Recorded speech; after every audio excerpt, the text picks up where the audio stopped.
ನಂದು ಕೊಂಡಾಡ್ತಿದ್ದನಾದೆಂತಲೇ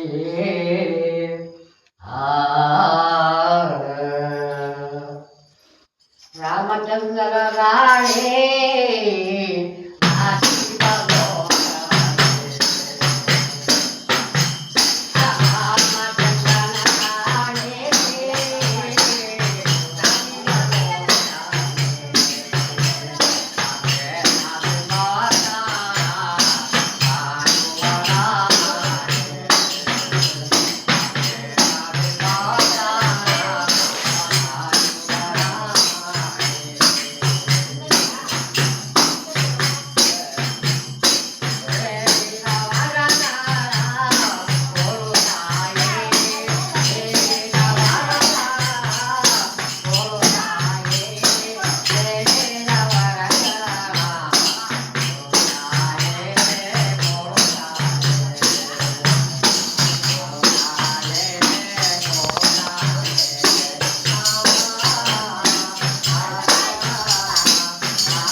ಭೂಮಿತಾಯುಗಳನ್ನು ಕರೆಸಿ ಸರ್ವಚಿಕಿತ್ಸಕನಾದ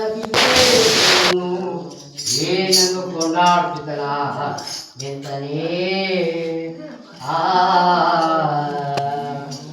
ಮೊದಲು ನಮ್ಮ ಈ ಕಲಿಯುಗ ಮುಂಚೆ ಕಲಿಯುಗ ಇನ್ನು ಹುಟ್ಟಿತ್ತು. ಅದಕ್ಕಿಂತ ಮುಂಚೆ ಭೂಮಿತಾಯಿನೇ ನಾವು ಬೆಳೆ ಬೆಳೆಸಿದ್ರು ಒಳ್ಳೆ ತಾಯಿ. ಆ ಭೂಮಿತಾಯಿನೇ ಕಟ್ಟು ಹುಟ್ಟಿ ಬರೋದು ಮ್ಯಾಕೆ. ಇಲ್ಲಿ ನಮ್ಮ ಮ್ಯಾಕೆ ಭೂಮಿಯಿಂದ ಕೆಳಗಡೆ ಭೂಮಿಯಿಂದ ಮ್ಯಾಕೆ ಬಂದು ಯಾರು ಆ ಭೂಮಿತಾಯಿ. ಆ ಭೂಮಿತಾಯಿ ಯಾರು? ಲಕ್ಷ್ಮಿ. ಲಕ್ಷ್ಮಿ ಆ ಲಕ್ಷ್ಮಿ ಅವರು ಶ್ರೀನು ನಾರಾಯಣ ಇದ್ದಾರಲ್ಲ ಅವನೇಂಟಿ ಆ ಲಕ್ಷ್ಮಿ ಇವತ್ತು ಕೂಡ ನಮ್ಮ ಮನೆಯಲ್ಲಿ ಆ ವರಮಹಾಲಕ್ಷ್ಮಿ ತಗೊಳುತ್ತೆ. ಆ ಲಕ್ಷ್ಮಿ ಅನ್ನೋದು ನಮ್ಮ ಮನೆಯಲ್ಲಿ ತುಂಬಿ ತುಳ್ಕಾಡ್ಬೇಕು ಅಂದರೆ ಆ ಲಕ್ಷ್ಮಿ ನಮ್ಮ ಮನೆಗೆ ಬಂದಿದೆ. ಆಗ ಅದೇ ಲಕ್ಷ್ಮಿ ನಮ್ಮ ಮನೆಗೆ ಬರಲ್ಲ ಅಂದರೆ ದಕ್ಷಿಣ ಲಕ್ಷ್ಮಿ ಬಂದು ಅಂದರೆ ಮನೆ ಏನು ಆಗಲ್ಲ. ಆದ್ದರಿಂದ ಲಕ್ಷ್ಮಿ ಅಂತಕ್ಕಂಥದ್ದು ಭಾಳ ದೊಡ್ಡವಳು. ಅವಳೇ ಪುನರ್ವಹಿಸಿದ್ವಿ ಮೊದಲು ಅವಳೇ ಕಟ್ಕೊಂಡು ಕಟ್ಟಿಲ್ಲ. ಗಜಮುಖನೇ ಗಣರಾಜನೇ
ಲಕ್ಷ್ಮಿ ಆಯಿತು. ಈಗ ಮೊದಲನೇ ಪೂಜೆ ಗಣಪತಿ.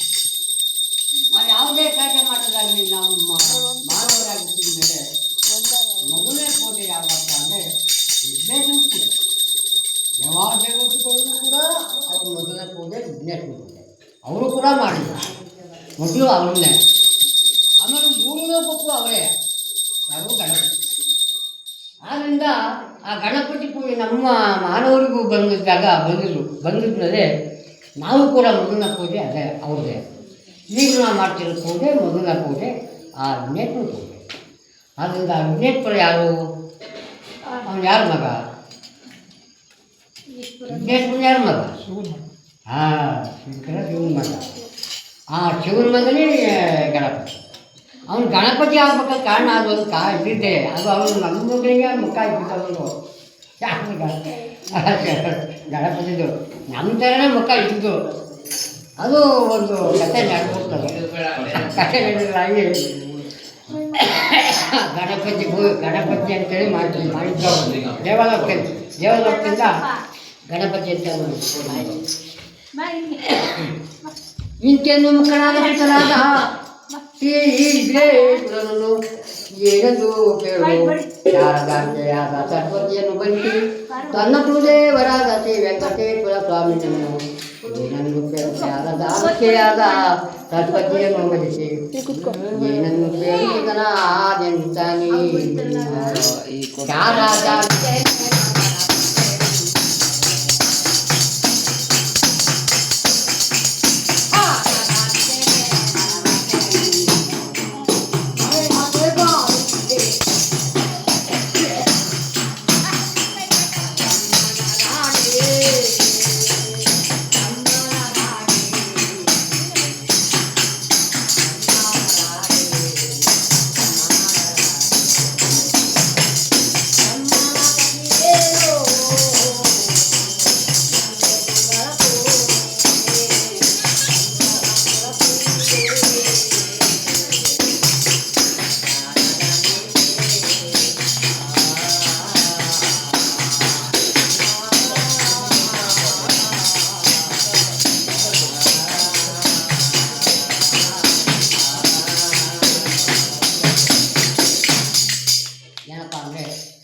ಏನು ಅನುಭವ ಆಗ್ತಾ ಇಲ್ಲ. ನಾನು ಏನು ಹೇಳ್ತಿದ್ದೀನಿ ನಿಮ್ಗೆ ಅನುಭವ ಆಗ್ತಾ ಇಲ್ಲ. ಈಗ ನಾವು ಮಾಡ್ತಿರೋ ಕಥೆ ಯಾವುದಪ್ಪ ಅಂದರೆ ಆ ಸಂಜೆಗಳು ರಾಜಾವಿಕ್ರಮ ಕಥೆ. ಇದು ಮೊದಲೇ ಸ್ಟಾರ್ಟಿಂಗ್ ಬಂದಿದ್ದೇ ರಾಜಾವಿಕ್ರಮ ಕಥೆ. ರಾಜಾವಿಕ್ರಮ ಕಥೆ ಅಂದರೆ ಭಾಳ ದೊಡ್ಡ ಕಥೆ. ಮೊದಲೇ ರಾಜವಿಕ್ರಮದು ಒಂದು ಶನಿಪ್ರಭಾವನ್ನು ಒಂದು ಸತಿರಥ ಒಂದು ಎಲ್ಲವೂ ಇವೆ. ಎರಡು ಮೊದಲು ರಾಜವಿಕ್ರಮ ಕಥೆ ಫಸ್ಟ್ ನಡೀತು. ಅದಾದಮೇಲೆ ಶನಿಪ್ರಭಾವ ಬಂತು. ಅದಾದಮೇಲೆ ಸತಿರಥ ಬಂತು. ನೀವು ಕೂಡ ನಾವು ಸತ್ಯನಾರಾಯಣ ಪೂಜೆ ಮಾಡಿಸ್ತೀವಿ, ಅದು ಮಾಡಿಸ್ತೀವಿ ಇಲ್ವಾ? ಹೌದಾ? ಅದಕ್ಕೆ ಸತ್ಯನಾರಾಯಣ ಪೂಜೆನೂ ಮಾಡಿಸ್ತೀವಿ, ಇದನ್ನು ಮಾಡ್ತೀವಿ. ಯಾಕೆಂದರೆ ಅವರು ದೇವ್ರ ಅವರು ತಂದೆ ಮಕ್ಕಳು ಇಬ್ಬರೂ ಶನಿದೇವರು ತಂದೆ ಮಗ, ಸತ್ಯನಾರಾಯಣ ತಂದೆ, ಸೂರ್ಯನಾರಾಯಣ ತಂದೆ ಮಗ, ಶನಿದೇವರು ಮಗ. ಆದ್ದರಿಂದ ಅವ್ರನ್ನೂ ಪೂಜೆ ನಡೆಸ್ತಾರೆ, ಸತ್ಯನಾರಾಯಣ ಅವ್ರನ್ನೂ ಪೂಜೆ ನಡೆಸ್ತಾರೆ, ಇವ್ರನ್ನೂ ನಡೆಸ್ತಾರೆ. ಆದರೆ ಇವ್ರು ನಡೆಸೋದು ಯಾವಾಗಪ್ಪ ಅಂದರೆ ಆದರೆ ಅವರು ಬೇಕಾದ್ರೆ ಏನು ಬೇಕಾದ್ರೆ ಸತ್ಯನಾರಾಯಣ ಪೂಜೆ ಮಾಡಿ ಕೊಡ್ತಾರೆ ಟೈಮಲ್ಲಿ. ಇವ್ರು ಹಂಗಲ್ಲ, ಇವರು ಒಂದೊಂದು ಇದಿರುತ್ತೆ. ಇವ್ರಿಗೆ ಶ್ರಾವಣ ಮಾಸ ಬೇಕು, ಇಲ್ಲಾಂದರೆ ಕಾರ್ತಿಕ ಮಾಸ ಬೇಕು. ಇವೆರಡೇನಲ್ಲಿ ಮಾತ್ರ ಇವ್ರು ಪೂಜೆ ನಡೆಸ್ಬೇಕು. ಬಾಕಿ ಟೈಮಲ್ಲಿ ನಡೆಸಂಗೆ ಇಲ್ಲ ಈಗ ಇವ್ರಲ್ಲ. ಅದು ಸತ್ಯನಾರಾಯಣ ಪೂಜೆ ಬೇಕಾದ್ರೆ ಯಾವ ಟೈಮಲ್ಲಿ ನಡೆಸಿದ್ರು ನಡೆಯುತ್ತೆ. ಅದು ಹಿರಿಯರ ಅದು ಮುಗಿಬೇಕು. ಹಿರಿಯರು ನಾವು ಅನ್ನ ಹಾಕ್ತೀವಲ್ಲ, ಹಿರಿಯರಿಗೆಲ್ಲ ಅನ್ನ ಹಾಕ್ತೀವಲ್ವ, ಅವೆಲ್ಲ ಮುಗಿಬೇಕು. ಆ ಮುಗಿದಾದ್ರೂ ಸತ್ಯನಾರಾಯಣ ಪೂಜೆ ಇಟ್ಕೊಡ್ತಾರೆ ಮನೆಯಲ್ಲಿ. ಬ್ರಾಹ್ಮಣರು ಕಟ್ಟಿ ಸತ್ಯನಾರಾಯಣ ಪೂಜೆ ಇಡ್ತಾರೆ. ಈ ಮನೆಗೆ ಹೋಗೋದು ಹೋಗೋದಾಗಲಿ ಸತ್ಯನಾರಾಯಣ ಪೂಜೆ, ಒಂದು ಇಟ್ಟು ಹೋಗೋದಾಗಲಿ ಸತ್ಯನಾರಾಯಣ ಪೂಜೆ. ಆದರೆ ಇದ್ರ ಮಾಡ್ಬೇಕು ಯಾವಾಗ ಏನಪ್ಪ ಅಂದರೆ ಇದು ಯಾವಾಗಲೂ ಮಾಡ್ಸೋಕ್ಕೆ ಇದೆಯಲ್ಲ, ಈಗ ಸಾಧ್ಯನೇ ಇಲ್ಲ. ಇದು ಯಾವಾಗ ಮಾಡ್ತಾರೆ ಇದು ಮಾಡ್ಬೇಕಾದ್ರೆ ಶ್ರಾವಣ ಮಾಸ ಕಾರ್ತಿಕ ಮಾಸ ಎರಡು ದಿವಸದಲ್ಲಿ ಮಾತ್ರ ಮಾಡ್ತದೆ. ಕೆಲವರು ಮಾಸಕ್ಕೆ ಸಾಧ್ಯ ಆಗೋಲ್ಲ. ಅದು ಸೈಯಕ್ಕೂ ಆಗೋಲ್ಲ, ಮಾಡೋಕ್ಕೂ ಪ್ರಯೋಜನ ಇಲ್ಲ. ಇದನ್ನು ಯಾಕಂದ್ರೆ ಸತ್ಯನಾರಾಯಣ ಪೂಜೆ ಮಾಡ್ತೀನಿ ನಡುವೆ ಮೂರು ಪೂಜೆ ಮಾಡ್ತಿರ್ಬೋದು ಭಾರಿ ಕಷ್ಟ ಇದೆ. ಒಬ್ಬೊಬ್ಬರು ಎಷ್ಟೋ ವರ್ಷದಿಂದಲೂ ನಾವು ಪೂಜೆ ಇಡಿಸ್ಬೇಕು ಚಂದ್ರ ಮನೇಲಿ ಪೂಜೆ ಇಡಿಸ್ಬೇಕು ಅಂತೇಳಿ ಭಾಳ ವರ್ಷದಿಂದಲೂ ಪ್ರಯತ್ನ ಮಾಡ್ತಿದ್ರು ಅಂತೇಳಿ ಆದರೂ ಕೂಡ ಆಗ್ತದೆ ನೋಡ್ರಿ. ಕೈಗೆ ಅದಕ್ಕೆ ಬರೋದಂತ ದುಡ್ಡು ಕಾಸು ಅಲ್ಲವ. ಏನಾರು ಮಾಡಿ ಕತೆ ಓದಿಸ್ಬೇಕು ಕತೆ ಹೇಳ್ಕೊಡ್ಬೇಕು ಅಂತ ಎಲ್ಲ ಕೈಗೆಲ್ಲ ದುಡ್ಡು ಬರೋದಂತೆ ಎಲ್ಲ ಮಾಡೋದಕ್ಕೆ ಎಲ್ಲ ಆಗೋದಂತೆ. ಆದರೆ ಪೂಜೆ ಮಾಡೋಕ್ಕೆ ಆಗ್ತೇ ಇಲ್ಲ. ಕತೆ ಹೇಳಿ ಕೇಳಿ. ಆದ್ದರಿಂದ ಅದನ್ನು ಆ ರೀತಿ ಆಗಲ್ಲ. ಅದು ಆ ಮನವೊಳಗೆ ಎಲ್ಲರಿಗೂ ಸಮಸ್ಯೆ ಇದಾಗಬೇಕು. ಆ ಭಗವಂತ ಒಳ್ಳೆಯದು ಅಲ್ಲಿ ಬಂದರೆ ಒಳಗೆ ಮನೆಗೆ ಬಂದರೆ ಒಳಗೆ ಮನೆಗೆ ಆವಾಗ ಜ್ಞಾನ ಕೊಡ್ತಾರೆ.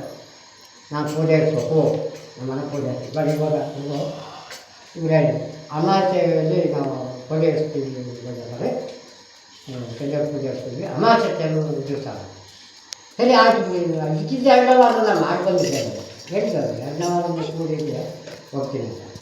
ಸರಿ ಆಯಿತು 15ನೇ ತಾರೀಕು ಅಮಾವಾಸ್ಯೆ ಬರ್ತಾರೆ ಆವಾಗಲೇ ಇಟ್ಟಿಗೆ ಮಾಡೋಣ ಆಯಿತು. ಸರಿ ಆಗಲೇ ಇರ್ತೀನಿ ನೋಡಿ. ಆ ಮನಸ್ಸು ಆ ಭಗವಂತನ ಜ್ಞಾನ ನಡೆಸ್ತು ಇವರಿಗಾಯಿತು ಈ ಪೂಜೆ ಇಟ್ಟಿದ್ದು ಆಯಿತು. ಆ ಭಗವಂತ ಉಳಿದು ಆಯಿತು. ಹಾಗೆ ಸುಮ್ಮನೆ ಬರೋಕ್ಕೆ ಸಾಧ್ಯನೇ ಇಲ್ಲ ಇವರು. ಆದರೆ ಇವತ್ತು ಇರುವುದೊಂದು ಏನು ಗೊತ್ತಾ, ಭಾಳ ನಿಷ್ಠಿವಂತು. ಇದು ಹೆಂಗೆ ಇಳ್ಳು ಮನೆ ಹೊರಟು ಬಿಡೋಲ್ಲ ಕೇಳಿ, ಇಳ್ಳು ಮನೆ ಹೊರಟು ಬಿಡೋಲ್ಲ ಇವರು. ಅವ್ರು ಗೊತ್ತಂತೆ ನಮ್ಮ ರಾಶಿಗೆ ಇವಾಗ ನಾವು ಗಾಡಿ ಹೇಳಪ್ಪ ಒಂದು ಗಾಚಾರ ವೈದ್ಯತೆ ಬಿಡುವಣಿ ಅಂತ ಅಲ್ವ ಹೇಳಿ. ಆ ಭಗವಂತ ನಮಗೆ ಬಂದಾಗಲೇ ಮತ್ತೆ ಗಾಚಾರ ಒದಿ ಕೇಳೋದು. ನಮ್ಮಪ್ಪ ಗೊತ್ತಲ್ನಾಗ ಕೊಡ್ತಾನಂತೆ ಕಷ್ಟವ, ಗೊತ್ತದಲ್ಲಿ ಮತ್ತೆ ಚಿಕ್ಕ ಬರ್ತಾನೆ. ಗೊತ್ತದಂಗೆ ಕೊಡ್ತಾನೆ ಕಷ್ಟವೇ, ಮತ್ತು ಗೊತ್ತಂದ್ರೆ ಮತ್ತೆ ಚಿಕ್ಕ ಬರ್ತಾರೆ. ಆ ರೀತಿ ಮಾಯಾಪ ಅವರು ಭಗವಂತ ಭಾಳ ಕಷ್ಟ ಆಗೋದು ಅಂತ ದೇವದೇವ ಪೂಜೆ ಆಗಲಿ. ಅವರ ಅಪ್ಪನ ತಂದೆ ಸುಳಿವಾದವರು ನೋಡ, ಅವರಪ್ಪ ಸೂರ್ಯ ಈ ಜಗತ್ತಿಗೆ ಬೆಳಕು ಕೊಡೋಂಥ ಮಗ. ಅವರು ಸೂರ್ಯನಾರಾಯಣ ಕಮ್ಮಿ ಅಲ್ಲ ಅವರು. ನಾವು ಸುತ್ತು ಬಸ್ ಮೇಲೆ ಹೊತ್ತು ನಾವು ಮಾಡೋಕ್ಕಾಯ್ತಾ ಹೋಗ್ತಾ ಆರಾಮಪ್ಪನಿ ಭಗವಂತನ ಪುಣ್ಯವಾದ ಈ ಸ್ವಾಮಿ ಅವ್ರ ತಂದೆಗೆ ಬಿಡೋದೇವರು. ಹಾಗಂತೆ ಈ ನಮ್ಮಪ್ಪನ ಕತೆ ಭಾರಿ ನಾವು ವೃತ್ತಿಯಿಂದ ಅವ್ರು ಹೇಳೋರು ರಾತ್ರಿಗೆ ವಿಕ್ರಮರಾಜ ಭಾಳ ಕಷ್ಟ ಬಿಟ್ಬಿಟ್ಟಲ್ಲ. ಅವರು 90 ತಿಂಗಳ ಗಂಟೆ ಕಷ್ಟ ಬಿಟ್ಟ. ಯಾಕೆ ಅವ್ರು ಜಲ್ಬಿಡ್ತಾನ, ಅವ್ರನ್ನ ಇಳಿಯಾಡ್ಸ್ಬಿಡ್ತಾನ. ಇಳಿಯಾಡ್ಸೋಕ್ಕೆ ಬದೇ ಬಿಟ್ಟರು ಅವರು ಭಗವಂತ. ಜಗನ್ನ ಪುಸ್ತಕಗಳು ಬರ್ತಾರೆ ಅವ್ರಿಗೆ ಬತ್ತು. ಅವ್ರಿಗೆ 90 ತಿಂಗಳ ಗಂಟೆ ಕಷ್ಟ ಬರ್ತು. 90 ತಿಂಗಳು ಎಷ್ಟು ವರ್ಷ ಆಯಿತು? 7 ವರ್ಷ ಆಯಿತು. 7 ವರ್ಷಕ್ಕಂತಲೂ ಕಷ್ಟಪಟ್ಬಿಡ್ತಲ್ಲ ಅವನಿಗೆ. ಸಂಬಂಧ ಕಷ್ಟ ಕೈಕಾಲೆಲ್ಲ ಕಟ್ಕೊಂಡ ಎಲ್ಲರೂ ಮಾಡಿದ, ಎಲ್ಲರೂ ಮುಚ್ಚಿರು. ಅದು ಭಗವಂತ ನೋಡಿ ಏನು ನನಗೆ ಕಷ್ಟಪಟ್ಟರು. ಹಾಗೆ ಅವರು ಭಗವಂತ ಕೊಡೋದು ಗೊತ್ತಾಗಲ್ಲ, ನಾನು ಕಿತ್ಕೊಳ್ಳೋದು ಗೊತ್ತಾಗಲ್ಲ ನಮಗೆ. ಅದರಂತೆ ಆ ಭಗವಂತನ ಪೂಜೆ ಅಂದರೆ ಭಾಳ ಇಷ್ಟವಾದ್ದು. ಅದರಂತೆ ನಾವು ಭಕ್ತಿಯಿಂದ ಅವರ ಪೂಜೆಯನ್ನು ನಾವು ಪೂಜೆ ಮಾಡೋಕ್ಕಾಗದೇ ಇದ್ರೂ ಅಪ್ಪ ನಮ್ಮಪ್ಪ ಕಾಪಾಡಪ್ಪ ಅಂತ ಇಷ್ಟ ನಾವು ಹೇಳ್ಬೇಕು. ಮಾಡೋಕ್ಕಾಗದೇ ಇದ್ರೂ ಅದೇನಪ್ಪ ಅಂದರೆ ಅವ್ರನ್ನ ನಾವು ಸ್ವಲ್ಪ ಗರ್ವ ಮಾಡಬೇಕು. ಹಿಂಗೆ ನಾನೀಗ ಕಥೆ ಮಾಡ್ತೀನಿ, ಇವನಂತ ಕಥೆ ಆಡ್ತಲ್ಲ, ಅವನ್ಯಾರು ಚೆನ್ನಾಗಿ ಕಥೆ ಆಡ್ಬೇಕು ಹಂಗೆ ಅಂತ ಗರ್ವ ಹೇಳ್ಬಾರ್ದು. ಆ ಭಗವಂತ ನಿಂತು ಅವ್ರು ಹೆಂಗೆ ಹೇಳ್ತಾರಲ್ಲ ಅವ್ರು ನಮ್ಮ ಭಗವಂತ ಕೊಟ್ಟರು ಇದು ಮಾಡ್ತೈತೆ ನಾವು. ಅದು ಅದು ಏನಾಯ್ತೆ ಅದು ನಿಮಗೆ ತೆಗೆ ಇದಾಗ್ಬಿಡ್ತದೆ. ಅದು ಆ ಕಷ್ಟ ಬರುತ್ತೆ. ಅದು ಇನ್ನೊಂದು ನಾವು ಈ ಪೂಜೆ ನಡಿಬೇಕಂದ್ರೆ ಅರ್ಧಕ್ಕೆ ಹೋಗ್ಬಾರ್ದು, ಮತ್ತಿದು ಮಾಡಬಾರ್ದು. ಪೂಜೆ ನೋಡ್ಬೇಕನ್ನ ಇಷ್ಟಿದ್ರೆ ಪೂಜೆ ನೋಡ್ಬೇಕು. ಇಲ್ವಾ ಬೆಳಗ್ಗೆ ಹೋಗ್ಬೇಕಾದ್ರೆ ಪೂಜೆ ಮಾಡೋದು ಅದೆಲ್ಲ ಉಳ್ಕೊಂಡು ಅದು ಅಂತ. ಅದರಂತೆ ಈಗ ನಾವು ಇರೋರು ಯಾವ ಬರುವೆ ನೀವು ಹೋಗಿ ನಿತ್ಯ ಬರೋವರೆಗೂ ನೈತ್ಯವಾಗಿ ನೀವು ಮಾಡಿ ಆ ಭಗವಂತ ಕಥೆ ಕೇಳಿ. ಇದು ನಿಮ್ಮ ಕಥೆ ಏನು ಅಂತ ನಿತ್ಯನು ಜೀವನ ಶಾರದಾಂಬೆಯ ಸರ್ವತಿಯನ್ನು ಬೈತಿ ತನ್ನ ಕುರುದೇವರ ಏನು ಹೇಳುತ್ತಿಲ್ಲ.